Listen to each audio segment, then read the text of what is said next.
生命透进了激流，不惧命运的浮沉。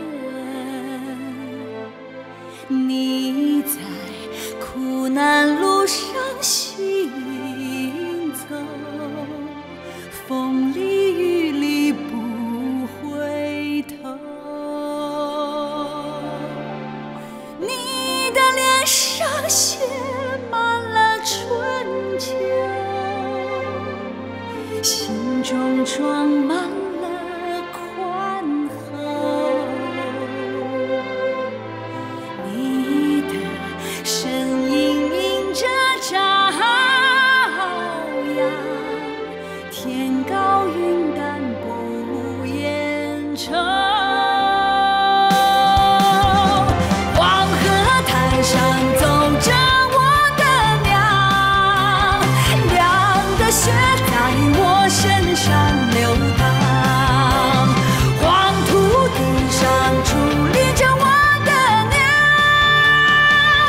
压不完的脊梁，黄河的魂，黄河滩上走着我的娘，娘的血在我身上流淌，黄土地上种着我的根，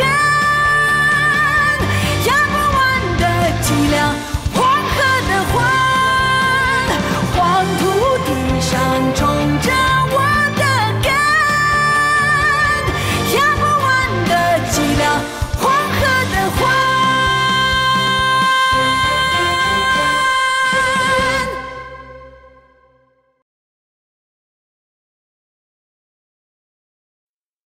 我跟你说，媳妇儿，我也是当爹的人啊！我现在有闺女，谁敢拿我闺女当河姑祭黄河，我不挠死他，我跟他拼命！我。二少爷救我！不对，媳妇儿，谁跟我说过那个河姑脸上有颗痣？你脸上没痣啊？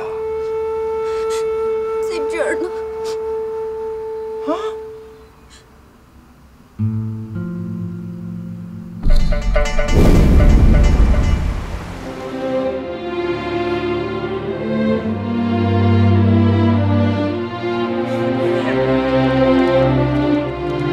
干爹干娘收养了我，我就把身世告诉了他们。干爹怕别人认出我来，就让娘帮我拾掉了这颗痣。娘手艺真好哎，这痣都拾掉了，就留了一个浅浅的印记。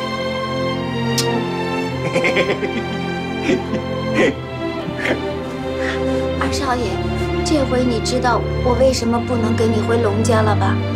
我是河姑，我的命属于大河，我14岁就应该被扔进大河里淹死的，更不能嫁人。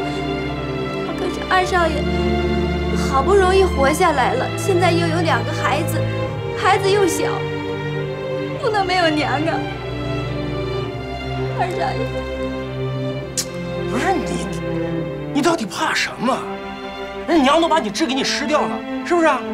连我都认不出来你是从我们家逃走的河姑，谁能认得出来？就算认出来怎么着？打死不认！这天下长得一模一样的人有的是，你怕他干什么？媳妇儿，你也看见了啊，外面那几辆车全是来接你的，这次你得风风光光的回去。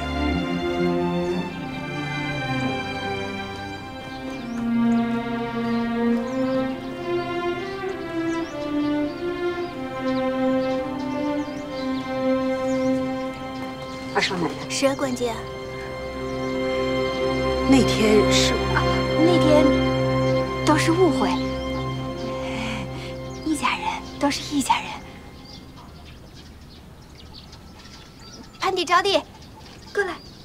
娘，娘。啊，乡亲们都来了。买了好多新衣服，走，跟娘进屋试试去。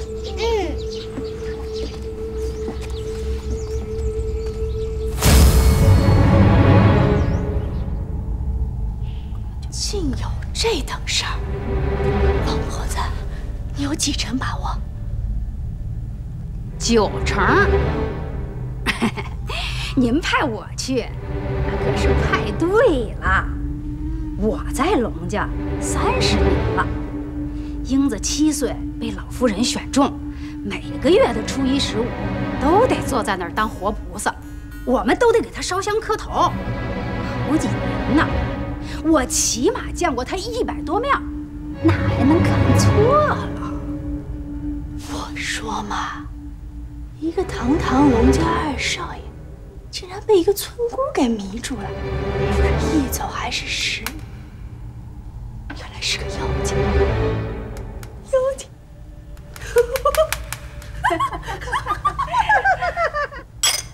让季宗带着媳妇儿孩子回家是为娘定的，你不同意。老大媳妇儿，这家还轮不到你做主吧？瞧您说的，您是婆婆，这个家有您在，啥时候也轮不上我做主呀。我的意思啊，咱们龙家是最讲规矩的，老二这个乡下媳妇儿吧，没名没分的，这次回来，从哪个门好呀？走正门。哎呦，算个啥呀？坏了规矩，对不起祖宗。这要走偏门后门，他又不是下人。这正门不能走，侧门后门也不能走，你这就是不让人进家门啊！哎呦，婆婆，哎呦，不是这个意思。我呀是这么想的，二兄弟的媳妇儿虽无家世，也不是明媒正娶。可是啊，他给季宗生了2个丫头，没有功劳还有苦劳呢。这次回来呀，就让他先拜了祖宗的祠堂，再走正门回家，这不也给他挣了个名分不是？哦，老大媳妇儿，娘误会你了。你看，真不愧是大家闺秀，懂事。这还没见面就替兄弟媳妇儿着想。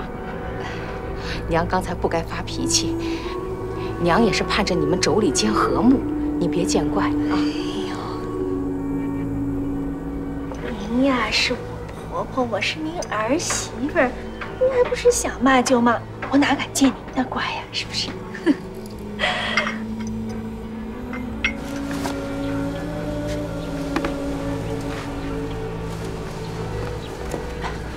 大少奶奶，去把七舅爷给我请来，就说我有要事跟他商量。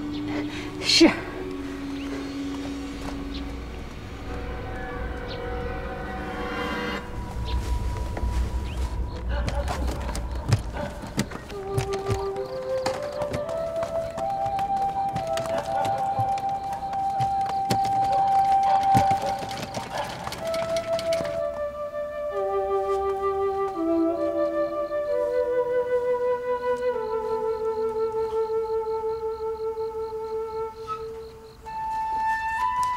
到孝兴了，不回家住客栈，得花多少钱呢？娘说了，明天一早啊就开祠堂，咱们先拜祖宗，再进家门。什么？进祠堂？祖宗好给你名分啊！可是我……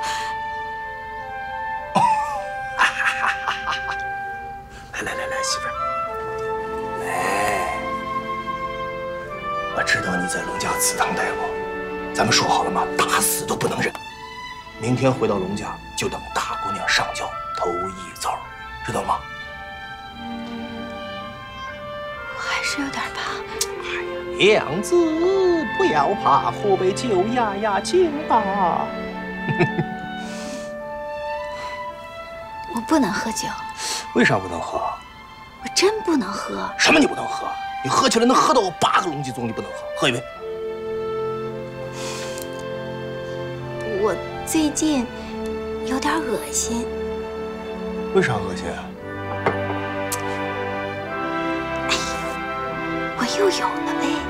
又有了？和前2次感觉一不一样？不一样，一点都不一样。儿子，他就是儿子。别拿亏你吵醒了。去，我滚你睡觉呢。儿子，肯定是儿子，儿子。哎呀，儿子，来叫声爹，儿子，来来来来，你媳妇儿，我的大媳妇儿。这个女人必须是何姑，非是不可的。怎么不是何姑，是何姑才可？你又嘀咕什么呢？哎，你说，龙继宗娶的媳妇儿要是当年的何姑，那就是妖女啊！龙家的祖宗岂能轻饶啊？要是把龙继宗的2个闺女的娘扔进了黄河，那他还有脸在这个家待下去吗？他要是滚了，谁还敢和我儿子争家产啊？住口！我们龙家向来是仁孝之家，最重兄弟间和睦。龙万氏，我告诉你，只要我龙传宗还有一口气在，我就不会让你非难继宗。你说什么呢？啊！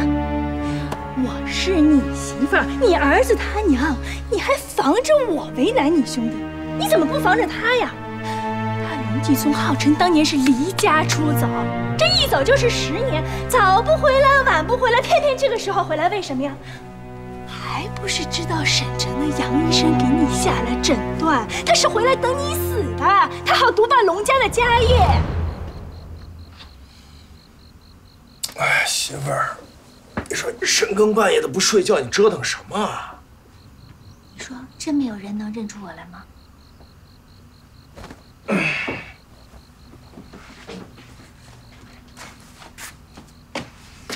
哎呀，我大媳妇儿呀，那时候你就是个黄毛丫头，你说你现在长这么好看，谁还能认出你来？那个祠堂的萧姑呢？她还在吗？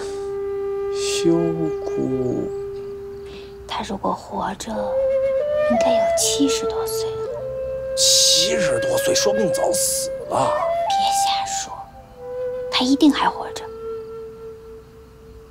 二少爷，我明天一早想出去买点东西，你能给我点钱吗？行啊，但是你得乖乖的睡觉，你不睡，肚子里儿子还得睡觉呢。哎。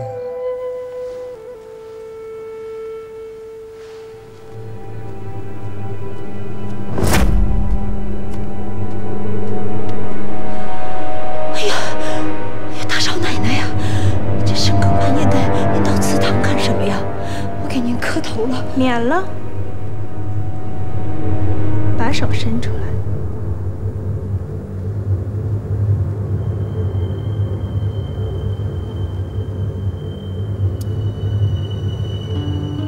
哎呀，大少奶奶，这萧姑啊，明天会有一个女人来祠堂给祖宗磕头，那个女人应该就是当年逃走的何姑。逃走的何姑？英子，她还活着。日落方王15年，雁过衡阳过一天。高堂老母难得见，怎不叫人泪涟涟？爹，给您磕头。好了，赶紧吃早饭去吧。哎。我这2个大闺女懂事了啊！二少爷，我也给您磕个头。干什么这是？哎，好了。误打误撞，我嫁给了龙家二少爷。这些天，我净掐自己，以为自己在做梦。二少爷是什么身份，什么地位，我又算个啥？二少爷要回龙家了，都没给我一纸休书，还让我进祠堂给我名分。姨娘不知道该怎么感谢二少爷。以后，英娘一定一心一意地侍奉二少爷，尽早给二少爷生儿子，报答二少爷的大恩大德。不是你，哎呀，媳妇，来起来，起来，起来！这一家人不说两家话，你还跟我客气起来了。好，知道，谢谢你啊！给我一个，给我一个。叛逆招娣，放下。我要知道。放下。娘，让你吃一个。孩儿他娘，你这是干啥呢？又不是在以前古风村，咱们龙家能亏了孩子们的嘴儿？对不起啊，二少爷，我知道回了龙家，孩子们自是要啥有啥，但是这糖不能给他们吃。为啥？这糖我是买给别人的，这个人对我恩重如山，他就喜欢吃甜的。七舅爷这是来兴师问罪了。二儿媳妇家是穷，不是一般的穷，门当户对就别提了。可是季宗跟我说的清楚，当年他跟家里赌气跑出去，在古风村大病一场，要不是儿媳妇救他，就活不成了。龙家有祖训，要知恩图报。七舅爷，古人不是常说糟糠之妻不下堂吗？你糊涂啊！谁问你这些个了？家穷不打紧，糟糠你也得知道她的身份来历。那个女人到底是怎么回事？你弄清楚了吗？我怎么听说，她是16年前祭河的时候跑了的那个河姑呢？这不可能！这天底下怎么会有这么巧的事呢？怕的不是巧，怕的是那个河姑怨恨，鬼魂变成妖精，专门回来祸害龙家的。哎呦，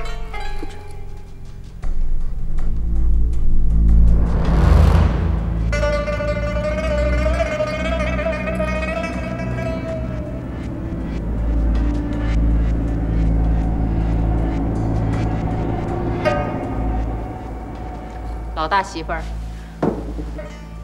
昨儿我还夸你来着，原来你让季宗一家进祠堂是另有打算。七舅爷是你挑唆来的吧？我可问你，你说季宗媳妇儿是当年的河姑，可有真凭实据？真凭实据？那倒没有。不过婆婆，这种事情啊，不得不防着点儿，万一这事情就那么巧，那龙家列祖列宗的脸不都被丢光了呀？要是让那个妖精进了门，那龙家岂不要有灭顶之灾呀？老大媳妇儿说得好，不怕1万，就怕万一嘛。让他进祠堂这个主意出的也妙，让家里的老人都来认一认。要是人，那没说的，请他进龙家的大门。要是妖，让他现了原形，想祸害人，没那么容易。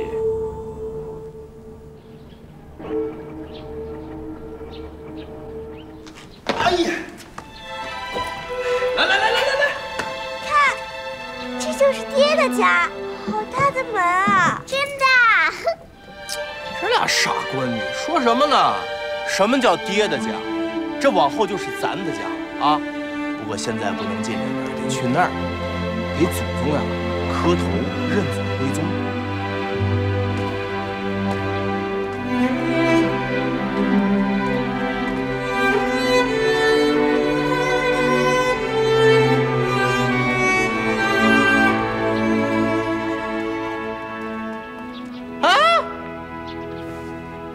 今天不是开祠堂祭祖吗？我娘怎么还没来啊？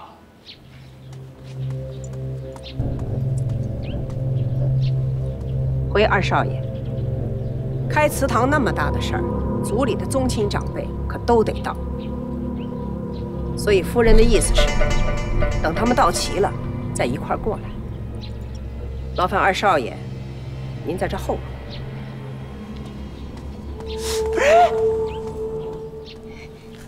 二少爷，趁奶奶没来，我去把我该办的事儿办了。你办什么事儿啊？小事儿，我去就回。龙家那么大，你又不熟悉，别再走丢了。我带你去。哦，招娣，你不刚跟爹说你要上茅厕吗？啊，对，盼地着地，快让爹给带个道。到爹这儿来，爹带着你走。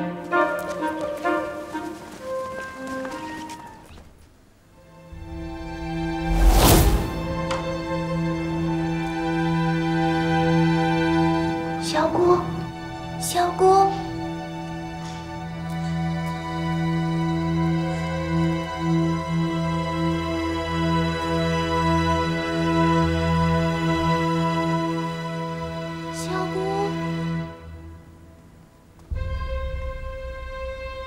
谁呀？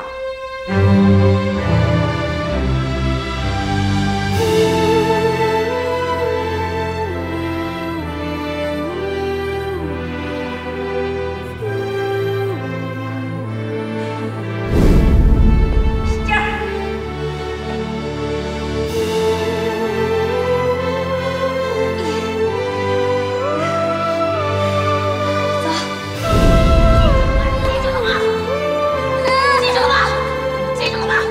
儿，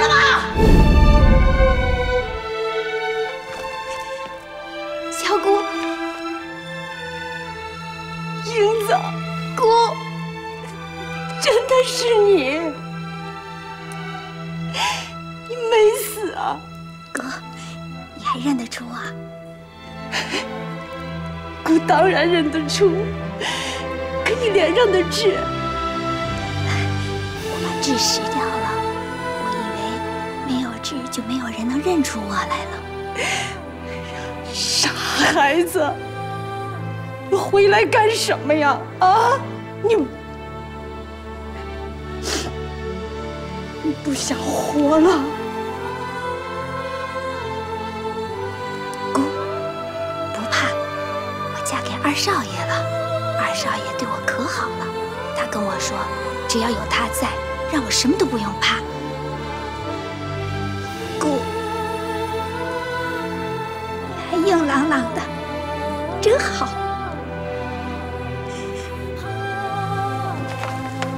姑，这是给你的。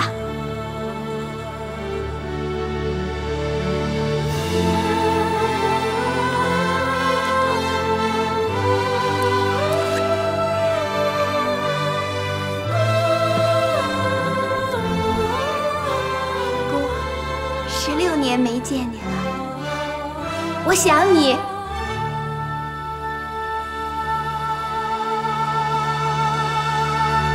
到时候不管他是不是英子，你都要说是。你要是识相呢，你就拿着镯子回家享清福；你要是不识相，看我怎么弄死你。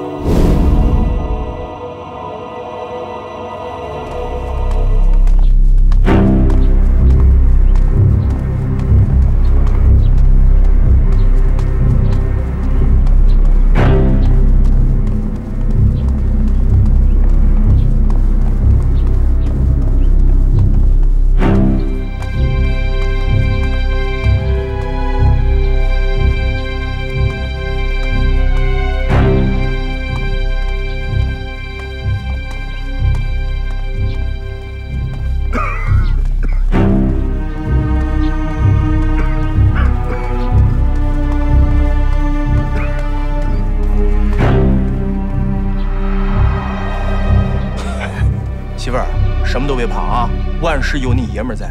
这给祖宗磕头啊，是不得了的大事儿，他们才这么严肃。一会儿进了祠堂给祖宗磕了头，那叫认祖归宗，就是一家人了。他们就不这样了。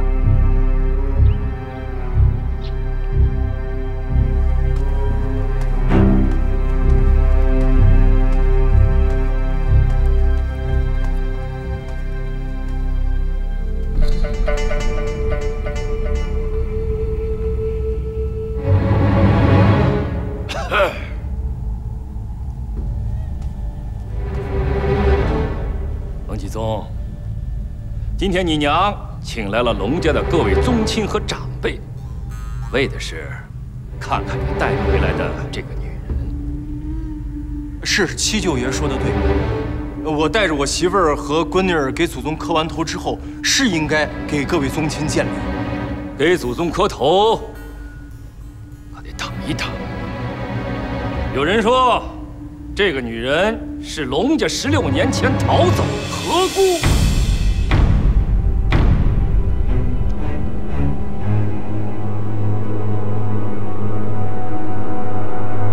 如果是真的，这个亲事，龙家可不能认。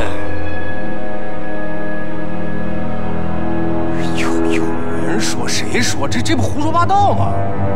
我记得龙家是有个河姑，那和我媳妇儿有啥关系啊？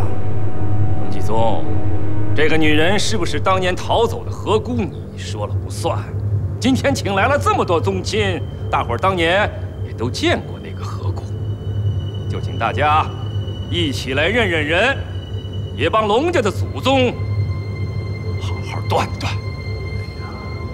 过了这么多年，谁还认得出来？你还认得吗？二少爷，请您带着2位小姐先旁边站会儿。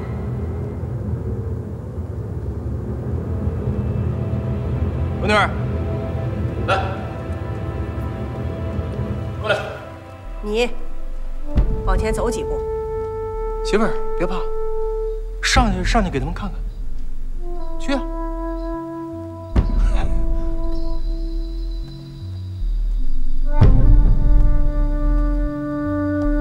七舅爷，您先请。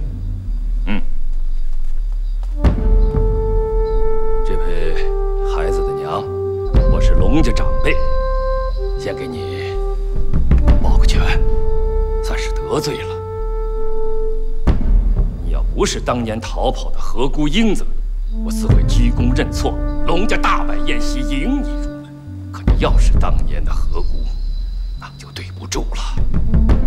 当年你一跑，黄河不是泛滥就是干涸，这10几年来，年年尸骸遍野，龙家也险遭灭顶之灾，所以我只能将你立刻扔进大河，向河神请罪。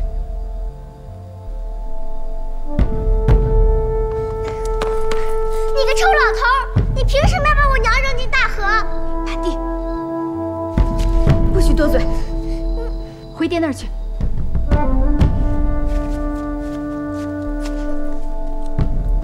您是长辈，都是为了龙家好，想认人是吧？认吧，我不在这儿呢吗？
大少爷抬过去。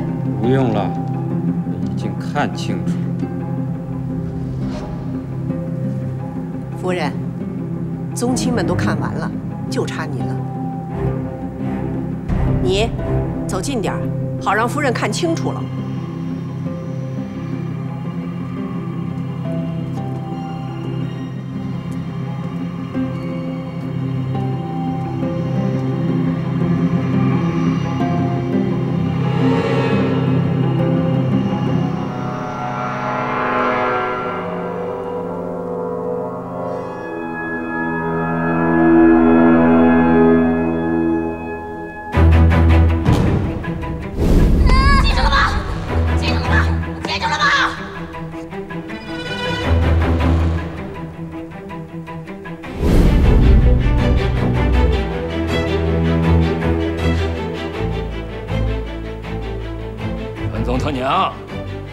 当年的那个和姑英子打过多次照面。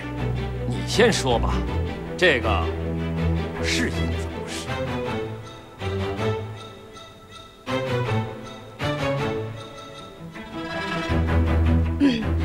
娘，季宗10年未归家，没在您身边尽孝，是儿子的错，儿子知罪。但娘您宽宏大度正直，不能因为儿子犯了错，就把罪加在儿媳妇身上，是吧？七舅爷，这个人有点像英子，可是我拿不准。七舅爷，当年您见过英子，您觉得呢？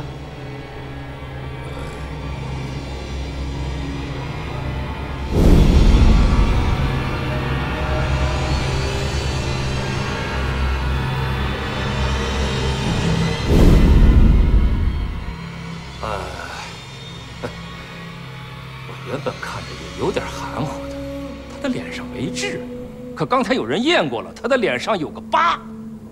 把痣拾掉了就会落下疤，就凭这一点，我觉得她就是和姑英子。我能说句话吗？当年的小和姑，我也是见过的，我觉得不是，说像都牵强。再说，世上哪有那么巧的事儿？季宗怎么可能娶个和姑回来？大哥说得对。哎，离得那么远，你又没有过去看，你能看清吗？你说什么话呀？我还不能说话了。季宗离家多年，一媳育有2女。如今他们一家人回来，你这个当大嫂的就应该……哟，那可不行。她若不是和姑，我这个当大嫂的自然知道怎么做。可她若是，那便是妖女，怎么能让她进了龙家？婆婆啊，认人这事儿你可不能听传宗的。她病了这么多年，这眼神早就不好使了。各位宗亲族人，姿势体大，你们各位可不能含糊。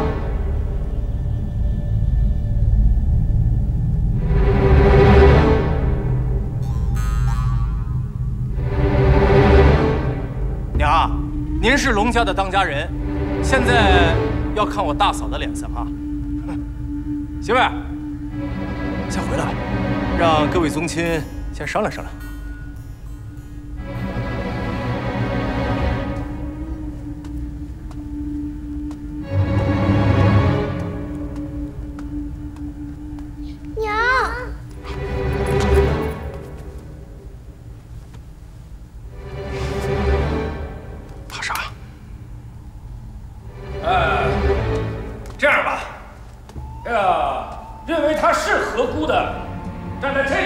觉着不是的，站到这一边。先把我抬过去。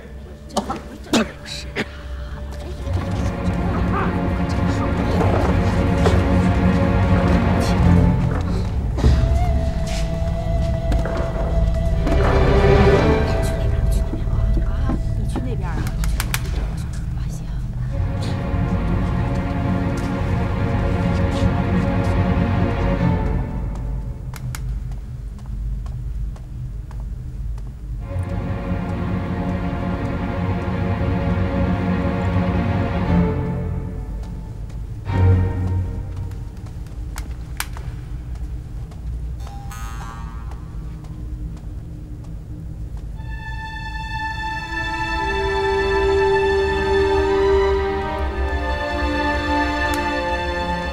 夫人，我仔细的数过了，两边人数一样，现在就差您的了。我刚才不是说过了吗？我看不准。那这一半说是，一半又说不是，这可怎么办呢？下人，家里的老下人，进门20、30年有的是啊，把他们请来，让他们来认认吧。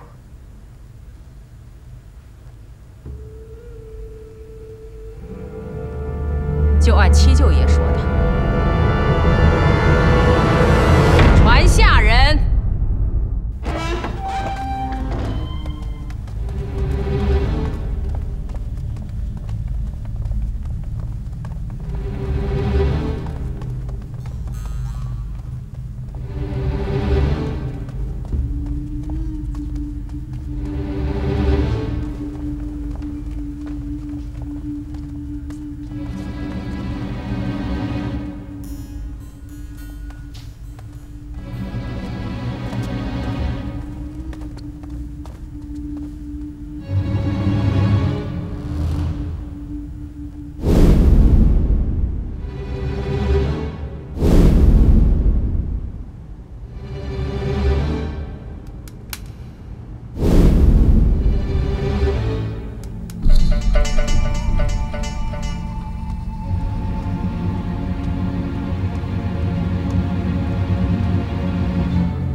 你们都是老人了，16年前的那场祭河大典，想必大家都记得吧？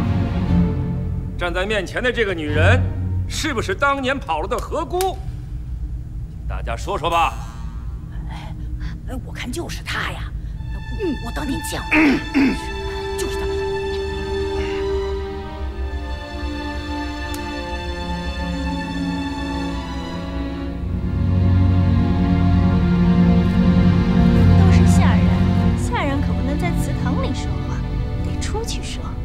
再说了，二少爷眼睛瞪得那么大，他们哪敢说实话呀？老大媳妇说的对呀。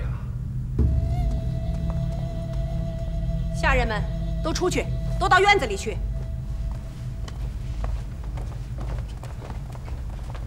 夫人。哎呀，这有什么话还不能在这儿说？外边说，外边吧。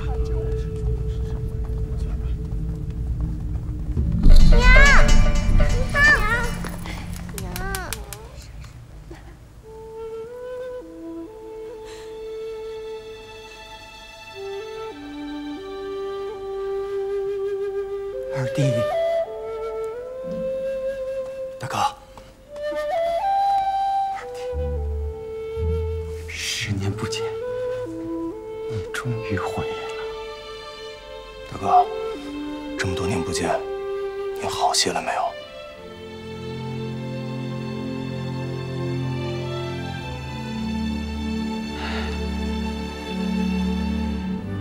季总啊，这个女人。要真是当年的河姑，切不可留啊！大哥不争气，眼看就要不行了，龙家的将来就靠你了，季总。你们听好了，要是觉着里头的人是河姑的，站这边；要不是的，站这边。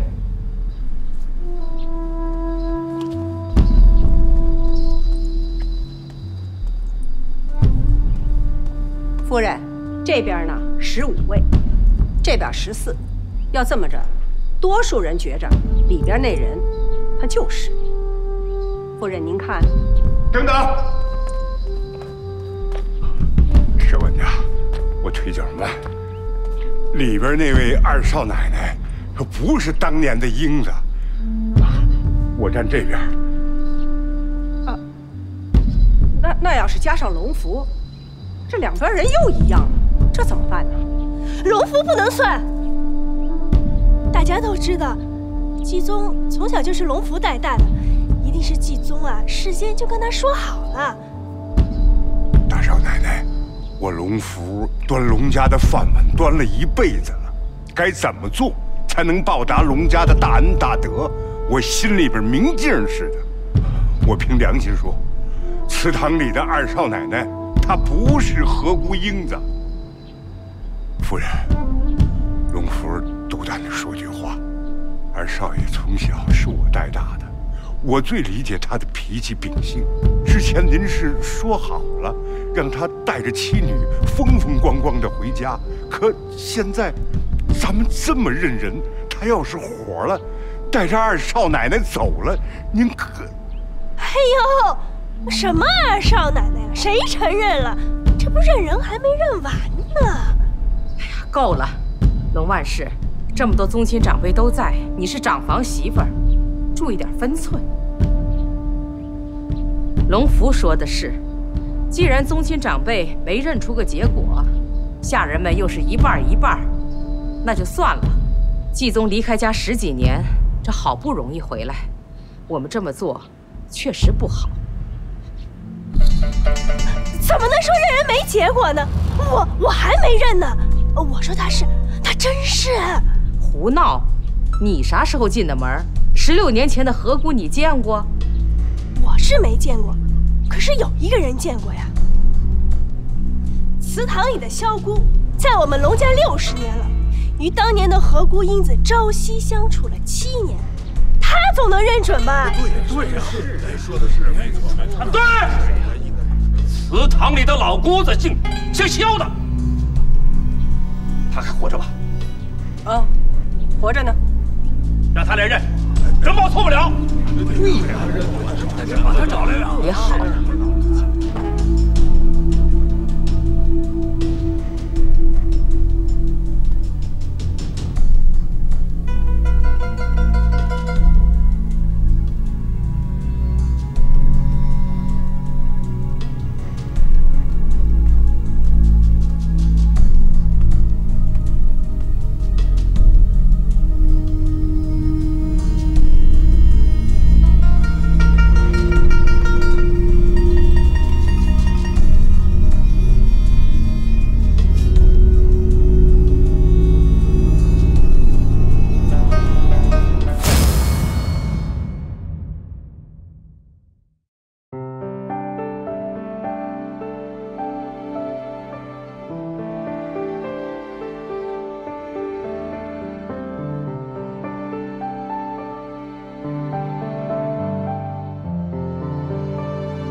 人生苦，青春短，岁月忙，不可负韶光。朝思量，暮念想，为儿女凋谢一生芬芳。别离多，相聚少，月光寒，秋来加衣裳。天不黄，人已老，梦一场，谈情似染白霜。他知道北风南方苦暑难当，人情冷暖世事无常。他在何处，家就在何方。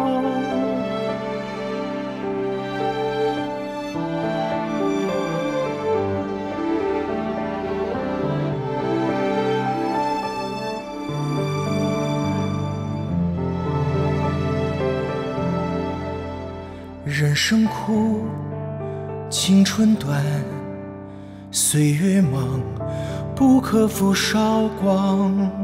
朝思量，暮念想，为儿女凋谢一生芬芳。